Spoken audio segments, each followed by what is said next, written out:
Hello, we're just a few hours away from the Qatar Grand Prix 2025. We have Oscar Piastri on pole, Lando Norris second, and Max Verstappen lining up third. Consider this your hype video for the Qatar Grand Prix 2025, as if you needed it. Max Verstappen, talking to Viaplay, was asked, you start P3, that means outside of turn 1, inside of turn 2, isn't that an annoying position for you? Max says, no, it's more annoying for the people next to me. Because I have nothing to lose. I'm going for it. I'm not really worried about it. And that mentality has been there throughout this weekend. I just want to play you a couple of radio messages from straight after sprint qualifying. Have a listen to these. This is Max. Yeah, this. You cannot give up track position. Okay. I got it. Let me finish this. And forward, started to understeer a lot for that reason. You cannot give up track position, GP says. And Max comes back with, yeah, don't worry. I'm on it. I got it. That's going to happen. I am not going to lose track position. And there he was at the front of the queue. But he wants to get his point across. The car is bad. It's bouncing. It's understeering. He wants changes to make things go forward. Attack. Don't worry about the peripheral stuff, the stuff, the academic, operational stuff. We're here, we're together. We've done this a million times. We know what to do. I know what to do. Let me just focus on the stuff that pushes us forward. Let's have a listen to somebody else. P3. Yeah, no good. Sorry for going out too late. You let Albon through, mate. Yeah, no, you're good. My bad. My fault. P3. Yeah, I mean, it's probably to do with you let me out too late. But you let Albon through, mate. Yeah, that's my bad. Sorry. That, to me, just tells me two things. The first is that poor old Lando Norris is just overwhelmed by all of the stuff that's happening at the end of the lap. There's too many other cars around him. Albon goes through because Lando's been dawdling at the final corner before he goes round to start his lap with only a few seconds to go, trapping himself in that position and ruining his lap. Will Joseph was right to bring that up. But the second thing is that it is just abject politeness. Why has he let Albon through? This is a recurring theme throughout the course of this season. This is the Lando that we thought we'd lost over the last 2 or 3 races, but it seems that he is back. First at the start in Las Vegas, and now in qualifying, both in sprint qualifying and in actual qualifying. Why so apologetic? You're trying to move your team forward, and this is the race that we are getting into. The two McLarens, both of them with an equal chance of winning the championship in their team's eye. No team orders, no preference for one driver or the other, and that will play directly into the hands of their rival, who will come through and try and either get in between them or push them into taking their stops either too early or too late on these mandated 2-stop races. And it's going to be fascinating to see how McLaren respond to that. But I feel a little bit nervous for Lando, because this is the kind of situation that he doesn't want to find himself in. He's ahead in the championship, but behind on the road. And he's not got a teammate that's just going to move out of the way for him. In fact, he's going to be competing for the race win in the same way that Oscar is. Max has no such concerns. He's a lone wolf hunter going for it. And you can hear in his radio messages that everything about his mentality this weekend is about going forwards. And in fact, there was a little bit of that when it came to the setup of the car. He qualified P6 for sprint qualifying, but P3 for actual qualifying. So he did make a step forward. But let's have a little look at what that looks like on the telemetry. So these are the final Q3 laps for Oscar in papaya and Max in blue. And you can see that on both of their traces, both drivers do a little bit of that nice overlapping that we've been talking about between throttle and brake on the way into the corner. Max less so than Oscar, but it is still there. That's his way of rotating the car to get in. But I don't think the front sticks in the way that he wants it to. And he has to wait between the braking phase and picking up the throttle here in a way that Oscar just doesn't need to. He's confident to come off the brakes and immediately hit the throttle here. Max has to wait for either the front to stick or the rear to stick before he can unleash the performance of the car. I.e., after rotation, the car has to be straight. He might get the rotation quick here because that's how he does it. That's how he's always been doing it, balancing the throttle and the brake to get the car rotated early, but he's just not got the confidence to put his foot down because I don't think he's happy that the car is straight because the front just isn't sticking. And this is something that he talked about throughout that qualifying session, both in sprint and I think to a lesser extent in actual quali as well, that he's having to wait, and that bleeds lap time. You can see that although on the Delta he's a bit quicker, actually Oscar ends up a bit quicker through the next phase of the lap. So what about Oscar? So Oscar, I think, has been the most interesting driver when it comes to the development of his driving technique.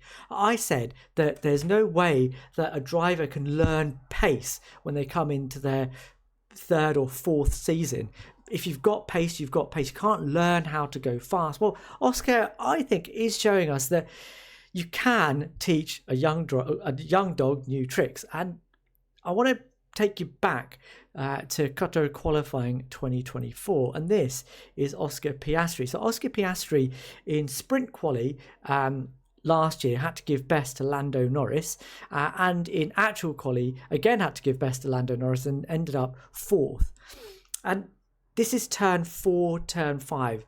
I think these are key corners in this lap. They tell you a lot about how a driver is approaching and a little bit about car characteristics as well. So here you can see that although Oscar does overlap a little bit here, there's still quite a there's still a separation between coming off the throttle and hitting the brakes. It's that sort of clean way that he goes about his driving. He likes to commit to the grip that he can feel at the entry and just goes, right, it's there, I'm just going to commit to it, whether it is there or not.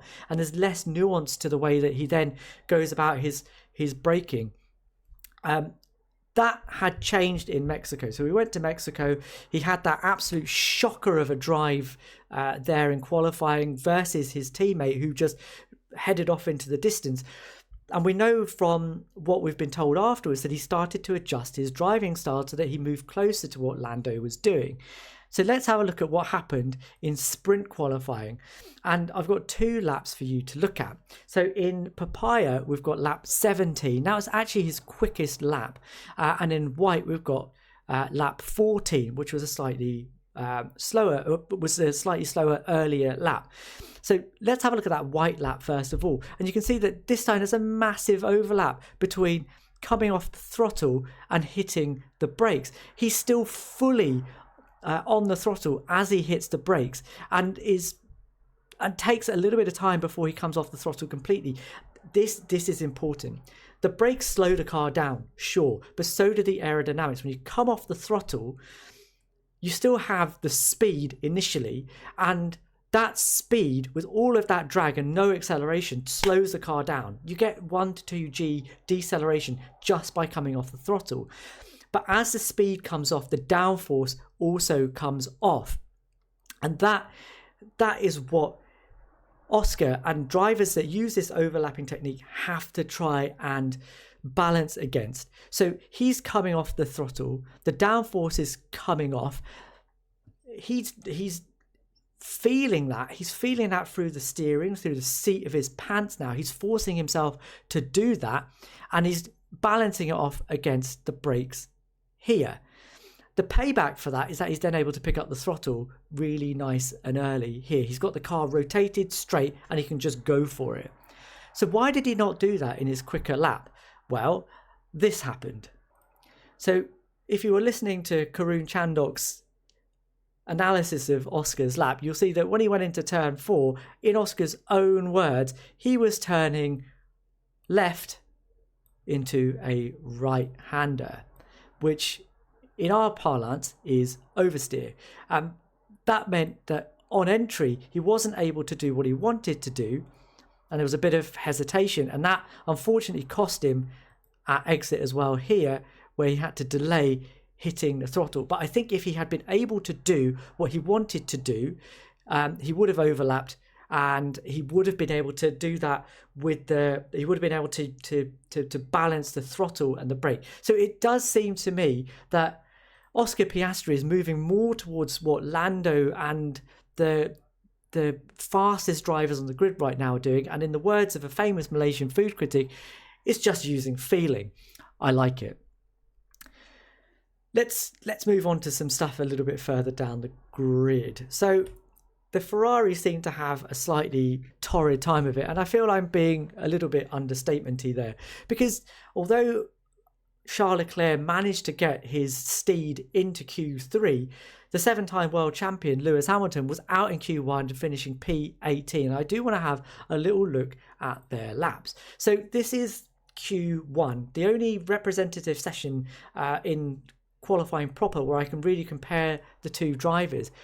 This is lap 7. This is turn 7, turn 10, where we have a deceleration and a braking zone to look at. Let's have a look at Lewis first. Lewis is in red here. Leclerc is in white. Lewis does what he normally does and brakes a bit later, and comes off the throttle a bit more gradually than Charles does. But the difference comes on the exit phase. So on the exit phase, I just want you to look at the throttle traces.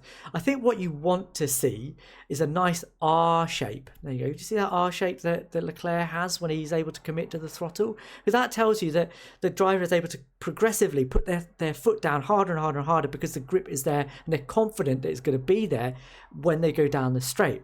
What you don't want is this J shape, which is what you see with Lewis. That tells me that he's not confident. And actually, there are steps in his throttle application. Look, he comes off the throttle here and has to reapply it. He comes off the throttle here and he has to reapply it. And again in turn 10, look, he has to come off the throttle here and he has to reapply it. And that corresponds to a drop in pace as he's coming out of the corner.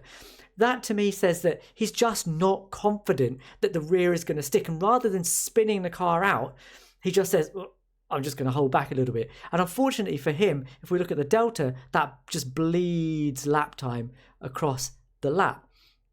Compare that to Charles, who kind of just goes, you know what, if the car spins, it spins. If it doesn't, it doesn't. I'm just going to commit to whatever is there. And that, I think, is what gives Charles the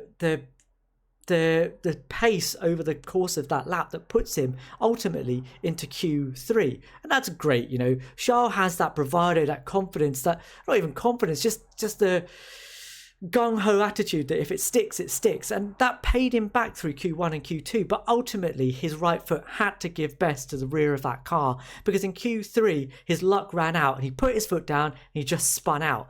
Is this really a way to go racing? Sure. Charles might be able to get the most out of a car that just doesn't want to do what it should do. Lewis might be being a bit more cautious. Maybe that's age, maybe that's experience, but the ultimate result is the same. This car is not good enough.